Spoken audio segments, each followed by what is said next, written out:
Mass TV news కి స్వాగతం. నమ్మల పోలకొండ పంచాయతీలోని మండెంవారిపల్లి గ్రామ ప్రజల రుణం తీర్చుకుంటానని కాద్రి కూటమి ఎమ్మెల్యే కందికుంట వెంకట ప్రసాద్ పేర్కొన్నారు. జరిగిన ఎన్నికల్లో ఈ గ్రామంలో ప్రజలు తెదేపా పార్టీని బలోపేతం చేస్తూ అత్యధిక ఓట్లు వేశారని ప్రజలకు రుణపడి ఉంటానన్నారు. ఈ సందర్భంగా ఎమ్మెల్యే కందికుంట ఆదివారం రోజున మండెంవారిపల్లి గ్రామాన్ని సందర్శించారు.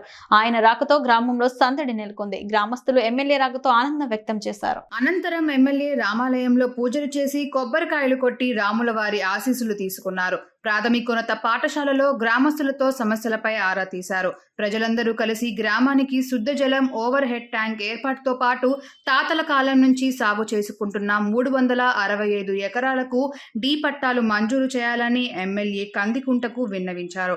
స్పందించిన ఎమ్మెల్యే త్వరలో ఈ సమస్యలన్నీ పరిష్కారం చేసి ప్రజల రుణం తీర్చుకుంటానని హామీ ఇచ్చారు. గ్రామస్తులు మండలం నుంచి తరలి వచ్చిన తెదేపా నాయకులకు కార్యకర్తలకు విందు భోజనం పెట్టారు. కార్యక్రమంలో మల్లికార్జున, ధర్మానాయుడు, మల్లినాయుడు, మెడికల్ స్టోర్ గంగాధర్, వెంకటాద్రి, చలపతి నాయుడు వీరితో పాటు మండల తెదేపా నాయకులు పాల్గొన్నారు.